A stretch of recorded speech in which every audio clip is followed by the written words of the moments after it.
Olá, pessoal. Olá, Pitico. Olá, Rose. Olá, pessoal. Desde já eu peço a você que curta esse vídeo, compartilhe, nos ajude a levar essa temática do envelhecimento, né, Pitico? Exatamente. Para o maior número de pessoas. Quanto mais gente participar, melhor. Melhor. A gente vai replicando aí esses nossos comentários. Muito obrigado desde já. E hoje, Pitico, Sim. a gente vai conversar um pouco sobre o autocuidado do cuidador.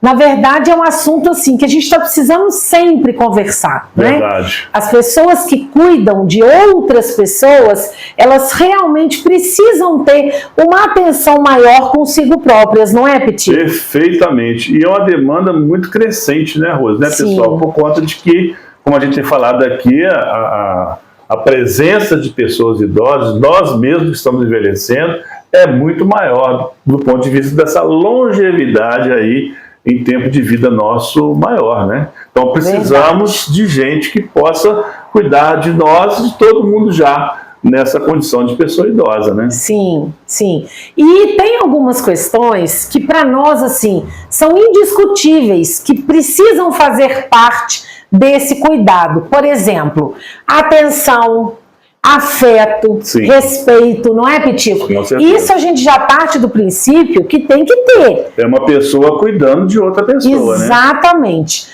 Só que a gente tem que considerar, e aí não dá para ficar, né, colorindo Sim. uma situação que é realmente muito desgastante. A gente tem que considerar que cuidar de alguém, não é, Pitico? Claro. Principalmente quando esse cuidado, gente, é ininterrupto. Precisa cuidar o dia todo, a noite toda. Tem pessoas que realmente são sozinhas, né, Pitico? Ou quase sozinhas para poder ficar nesse cuidado. E exige muito. É um desgaste gigante. Então, a gente também quer trazer aqui, além da reflexão, algumas sugestões, não é, Pitico? Sim. Porque quem cuida precisa se cuidar. Porque a gente até já colocou aqui em vídeos anteriores da nossa própria vivência, né, Rosa? Em casa, nós cuidamos dos nossos pais e aí, dependendo do quadro de saúde, né, debilitado, com muita fragilidade, como foi o caso, por exemplo, de demências ou de câncer, o quanto que esse cuidado que a gente executou ao limite da nossa competência, inclusive exaustão emocional, né, afetiva, o que a gente precisa reconhecer que há um limite para essa situação, e eu acho que aí, Rose, eu penso que a gente precisa mesmo ter um conhecimento pessoal, o autoconhecimento, assim, um mergulho, né, na nossa interioridade, do ponto de vista dos limites, e não sentir culpa, porque a gente tem essas limitações mesmo. Então, acho que esse cuidado a uma pessoa idosa, primeiro, vamos dizer assim, a gente precisa se cuidar também, se conhecendo, né, Rosa? O que você falou me fez lembrar uma frase que você mesmo utiliza muito, que a saída é para dentro. A saída é para dentro. Então, você me fez lembrar disso assim, para eu cuidar bem de alguém, eu preciso me conhecer as minhas limitações e as minhas potências, porque eu também tenho potencialidade, claro. Não é? Para identificar até onde eu dou conta de ir, o que eu dou conta de fazer, em que eu preciso de apoio, exatamente, de auxílio, não é, Pitico? Porque aí você tem a gente como familiar, que a literatura chama, né, o cuidador informal e o cuidador formal, capacitado, que faz curso, que se orienta. Que é aquela pessoa contratada, né, para fazer esse tipo de cuidado. E essa é uma relação de muita complexidade, de muita intimidade. Então, você cuidar da sua mãe, como foi o meu caso, por exemplo, né, emerge situações da vida inteira dessa relação. Sim. Né? Então, angústia, potências, possibilidades, e até o momento, conforme eu estou falando, que chega um limite, que a gente precisa desse apoio constante de profissional e até também que a gente fala de institucionalização, que é residência em casas de cuidados contínuos para pessoas idosas, né, Rosa? E aí, aproveitando que você colocou essa questão da institucionalização, Pitico, eu quero trazer aqui uma situação que é muito real e muito mais comum do que muita gente imagina. Às vezes tem uma situação de uma pessoa idosa precisando ser cuidada, só tem um familiar que pode cuidar, ou às vezes só existe um familiar mesmo. Sim. Tem famílias que são pequenas, não é? Porque esse cuidado ele fica muito restrito. Sim. Às vezes a família é numerosa, tem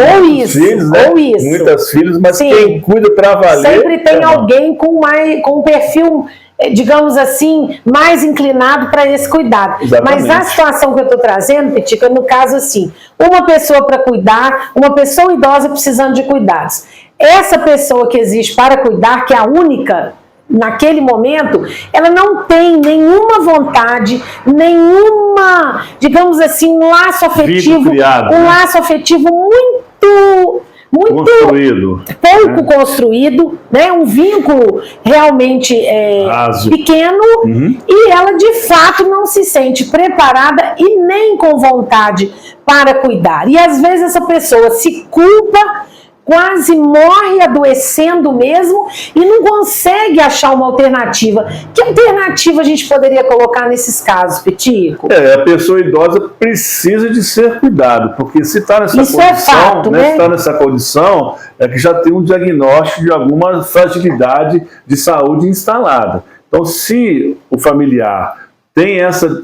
Não é dificuldade, porque é uma construção afetiva que vem desde o berço até o momento atual. É uma construção, né, da vida toda, É uma construção da vida toda. Por isso que depende muito dessa dinâmica do cuidado que foi desenvolvida, que foi estimulada ao longo de toda essa convivência. Nesse caso, se não há esse vínculo, sabe, Rose, eu indicaria, vamos dizer assim, uma institucionalização para essa pessoa idosa. Sim. Porque se essa pessoa idosa precisa ser cuidada e tem essa dificuldade, por N razões construídas, de não ter a atenção desse ou dessa cuidadora, desse cuidador, esse idoso não pode ficar assim. Ele precisa, na minha opinião, então, de ter essa institucionalização, onde que ele vai ter lá um apoio profissional, uma atenção diária, a rotina estabelecida, a presença contínua diária de outros profissionais para fazer, então, essa preservação dessa saúde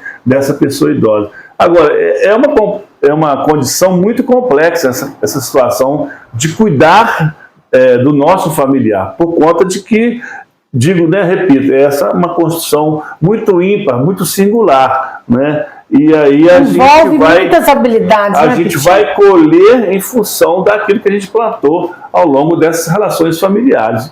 E aí, o autocuidado do cuidador, da cuidadora, é fundamental para esse tipo de exercício. Se eu vou cuidar de alguém, eu preciso primeiramente ver em mim como está o meu cuidado. Que tipo de atenção eu dispenso a mim mesmo para fazer esse cuidado a uma outra pessoa. Ainda mais em sendo uma pessoa idosa, né, Rosa? E como dicas práticas, gente, quando a gente fala de autocuidado, prestar atenção se a gente está fazendo algum exercício físico, como está nosso sono, nossa alimentação, nossa saúde mental. Perfeito. Se não está bom, a gente precisa buscar apoio, perfeito, porque na verdade a gente precisa identificar às vezes o que não está legal, mas também se movimentar, né, Pitico? Exatamente. Para resolver isso. A gente precisa muitas vezes de apoio profissional para ficar bem, para conseguir cuidar. Não é, cuidar melhor, se cuidar mais para cuidar melhor. Então, pessoal, né, é isso aí. A nossa conversa de hoje. Inscreva-se no canal, curtam, compartilhem, deixe aqui a sua sugestão. E mais uma vez,